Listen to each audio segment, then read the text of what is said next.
Parti chrétien, bougez, sinon le oui va gagner le référendum.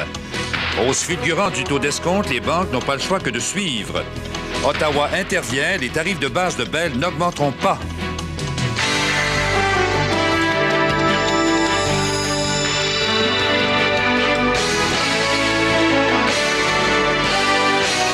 Le téléjournal avec Bernard de Rome.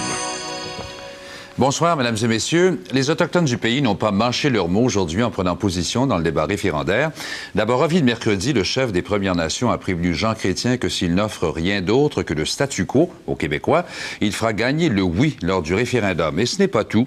Matthew Kooncom, le grand chef des Cris, lui a affirmé que les Autochtones du Québec avaient le droit de rester dans le Canada et qu'il ne pouvait y avoir aucun changement au traité sans leur consentement. Compte rendu, Christine Saint-Pierre.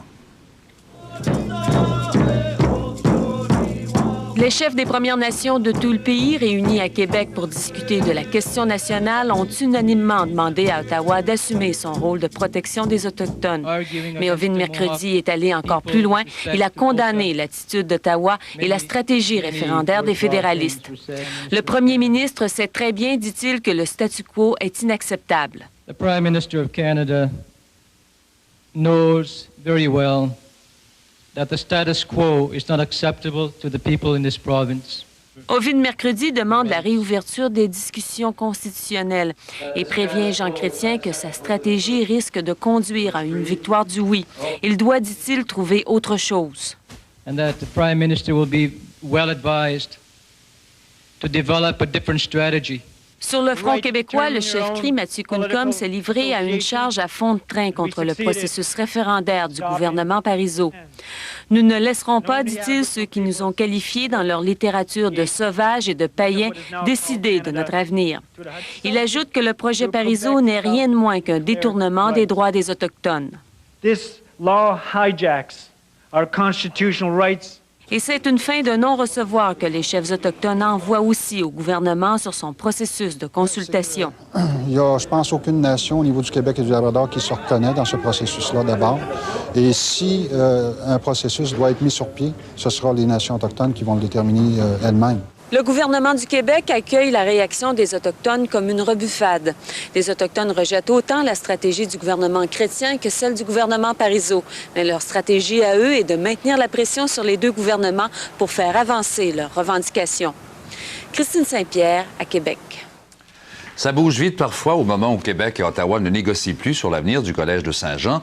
Le premier ministre chrétien a annoncé, lui, ce soir, qu'il avait conclu une entente avec la Colombie-Britannique pour transformer le Collège militaire Royal Roads en institution civile. Une entente finalement très semblable à celle qui avait été acceptée en principe par le gouvernement Johnson le 19 juillet. Cela dit, le ministre fédéral, Marcel Massé, a déclaré qu'il souhaitait toujours conclure une entente avec Québec, mais qu'il était offusqué par les intentions de sa collègue, Louise Beaudoin, qui veut que le collège conserve sa vocation militaire pour servir de base à une éventuelle armée du Québec. Dernier développement, Pierre Mignot.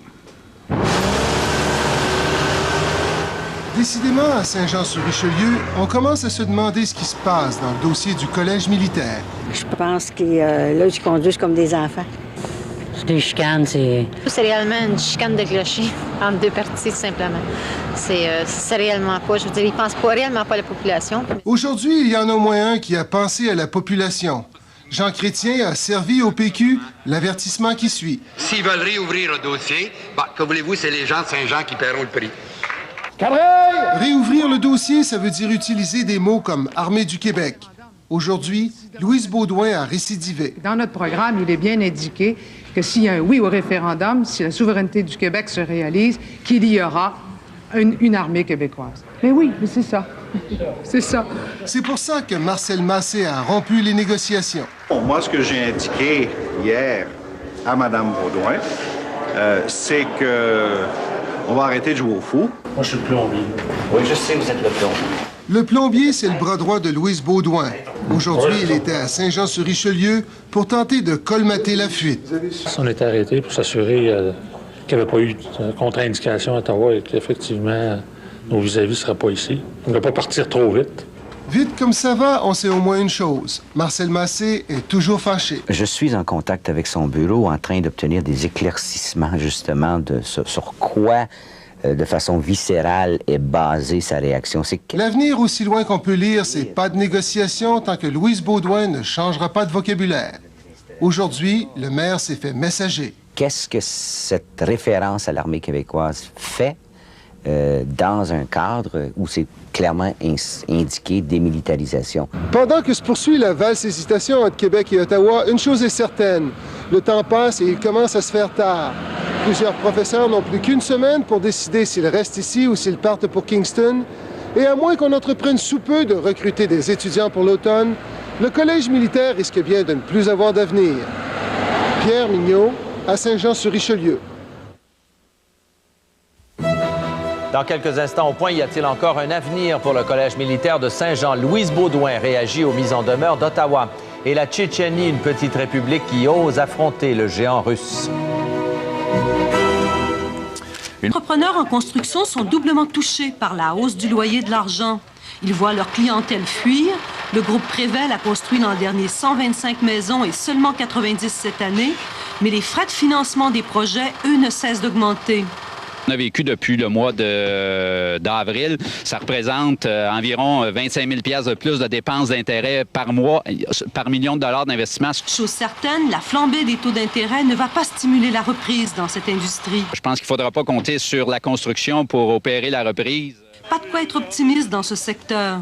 Déjà, depuis une semaine, les prêts hypothécaires ont augmenté d'1 % et avec la forte hausse d'un demi-point du taux préférentiel des banques annoncé aujourd'hui, cela va encore grimper. Définitivement, on va voir les hypothèques d'1 an qui sont actuellement à 9, tout dernièrement, passer à 9,5 %. Les marchés financiers ne sont pas surpris par cette augmentation. La hausse aujourd'hui était due à la panique du marché vu les augmentations des taux aux États-Unis. Mais il y a d'autres raisons. Un repli du dollar canadien et tout notre problème d'endettement qui refait surface. La Banque du Canada n'a pas le choix. Elle doit hausser les taux pour soutenir le dollar et maintenir l'intérêt des investisseurs étrangers pour les titres canadiens, même si cela nuit à la croissance. On n'a pas besoin de hausse de taux d'intérêt, donc c'est malvenu. En tout cas, cela n'encouragera pas les nouveaux acheteurs de maisons. Et ceux qui ont à renouveler leur hypothèque doivent miser sur le court terme. Au lieu de prendre 5 ans, qu'ils prennent peut-être une année ou deux, parce qu'on ne s'attend pas à ce que la montée des taux soit éternelle. Avec ce mouvement à la hausse des taux d'intérêt, les promoteurs immobiliers vont trouver l'hiver plutôt long. Et déjà, pour eux, le printemps ne s'annonce pas tellement prometteur.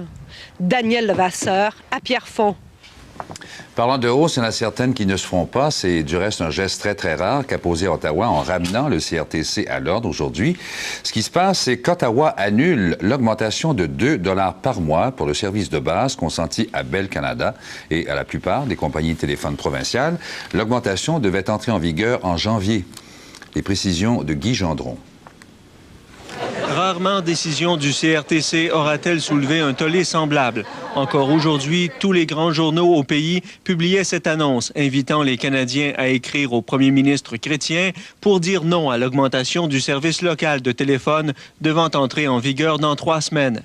Plus besoin de le faire, Ottawa accepte l'invitation. Alors, c'était nécessaire de réexaminer le système des calculs. Ainsi donc, le cabinet ordonne au CRTC de reprendre ses calculs, lui qui, après des mois d'audience, rendait en septembre dernier une décision qu'il qualifiait lui-même d'historique. Bien plus que la hausse de 2 $ par année pendant 3 ans des frais mensuels locaux, le CRTC procédait alors à une refonte générale de la répartition des coûts des services téléphoniques. Cela devait ouvrir la porte à la compétition dans les services locaux et amener une baisse des tarifs interurbains, disait alors le président du CRTC. Je défendrai cette décision volontiers en termes d'une bonne nouvelle pour les gens âgés qui ont généralement des enfants et des petits-enfants. Ce sont des affirmations que les associations de consommateurs ont toujours mises en doute et elles se réjouissent d'avoir maintenant l'occasion d'y répliquer. Là, on va avoir une porte ouverte à la fois pour discuter des chiffres et des principes. Et on est très heureux. Pour la première fois, on peut voir une lumière au bout du tunnel. Les concurrents de Bell aussi, comme Unitel, crient victoire, car pour eux, la décision du CRTC ne faisait que donner de nouvelles armes aux géants de la téléphonie pour écraser une concurrence déjà précaire. uniquement cette année, c'était des pertes de près d'un demi-milliard de dollars. Les grandes entreprises téléphoniques, dont Bell Canada, dénoncent cette décision. Une décision politique, disent-ils, qui aura pour effet de ralentir la diminution des coûts de l'interurbain. Chose certaine, cela créera une période d'instabilité, le temps que le CRTC reprenne son travail et rende une nouvelle décision en octobre prochain. Guy Gendron, à Ottawa. Ottawa rejette l'offre d'1,4 milliard faite par CP Rail pour acquérir les opérations ferroviaires du Canadien national dans l'est du pays. Proposition inacceptable pour Ottawa en raison de ses conséquences sur l'emploi et la concurrence. Un comité des communes devrait étudier la faisabilité d'une privatisation du CN. En Nouvelle-Écosse, c'est le projet de réforme des programmes sociaux du ministre Axworthy que certaines personnes n'achètent, mais alors pas du tout. Le comité fédéral qui est chargé de recueillir les commentaires sur cette question-là a pu s'en rendre compte aujourd'hui. Il a même reçu un paquet de mémoires